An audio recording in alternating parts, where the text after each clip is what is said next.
All right, welcome everybody. We got Ashu Yadav here giving a workshop on CalFresh. So without further ado, I will turn my face off and turn it over to him. Take it away. All right, thank you everyone that was able to come by. We'll also have a recording of this. I'm one of the hunger terminators for Clovis Community College, and our main purpose is to help students across the college with CalFresh and any other food insecurity that they may have. So, what is basic needs? What does it mean to you? It could be a fridge full of food and water. It could be a cozy home.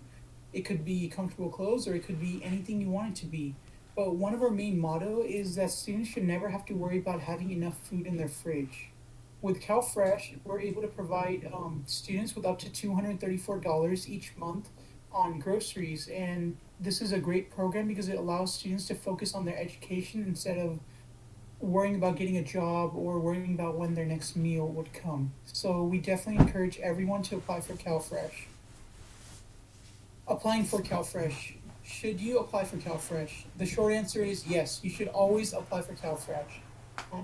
It only takes about 10 minutes to apply. The benefits, as I mentioned earlier, is $234 of grocery money, which could really help you if you need the money to pay for rent, clothes, school supplies, or anything else, basically.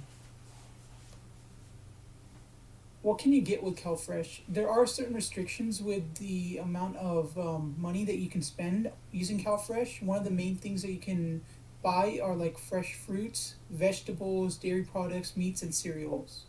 What you can't buy is, as I have provided a description of, is obviously Air Jordans or like the rotisserie style chicken that you can find at Costco. So no hot foods, no fast food. Basically, any food that's meant to be eaten immediately is a big no-no by CalFresh. So, and any other non-food purchases, obviously. I would like to quickly shout out the Crush Food Pantry that we have at the Herundon campus. It's a great resource. It's open every Tuesdays and Thursdays from 10 a.m. to 3 p.m. It's a great place for students to go and get some extra help with food. Basically, what you do is you go there, you take your ID number or your Crush card, and you just show it to the person working at the front desk. I believe it's building number A. As you can see, this is the A building. We recently, just on yesterday actually, we had a Giving Tuesday in which a bunch of student aides, hunger terminators came together and helped distribute some gift cards. It was for Save Mart, I believe, and it was $50 each. We had about 100 of those gift cards, and yeah, we distributed them all from about 8 a.m. to about 12 p.m. yesterday. We also had some fresh chicken to help people with their Thanksgiving dinner preparation. So, if you haven't visited the food pantry yet, I would highly encourage it because it could really help you with grocery and everything else. I'm gonna open this time for any questions that anyone has. I think I'm gonna have to go back to Discord to see your chat replies. So, oops, let me go back. Okay. So, does anyone have any questions so far? Let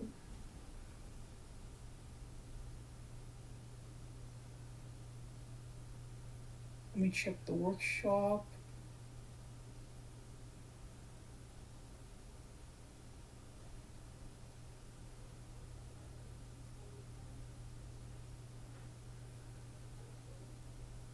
What personal information will the application ask for? That's a good question. It depends, is obviously the most common answer I'll give you. But basically, if you're living with your parents and you're under 22, what's going to happen is they're going to ask for your parents' income. And oftentimes, what happens is that most students do not qualify that way. But if you are 18 or older and you live on your own, you basically are not dependent on your parents.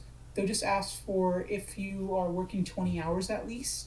And there's like a threshold. I believe you can't work more than like 80 hours a week to meet this. Mostly any college student meets it because obviously we're not making a lot of money during college. We have classes, we have a part time job, stuff like that. And it says, and I think Cabrera is asking, how do you guys raise money to pay for your efforts to help people, to pay for art?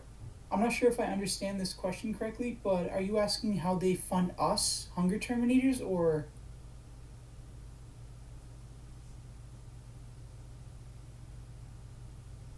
Yes. Okay. So we are actually a volunteer position right now. All of us hunger terminators, but we have a $1,500 stipend that we receive throughout the semester, and we are funded by the state community college. They're funding us for a full year, and I'm pretty sure after this year they're not going to be funding us anymore. So yeah, those are some great questions. If anyone doesn't have any other questions, I'm gonna go back to. I think someone's typing something.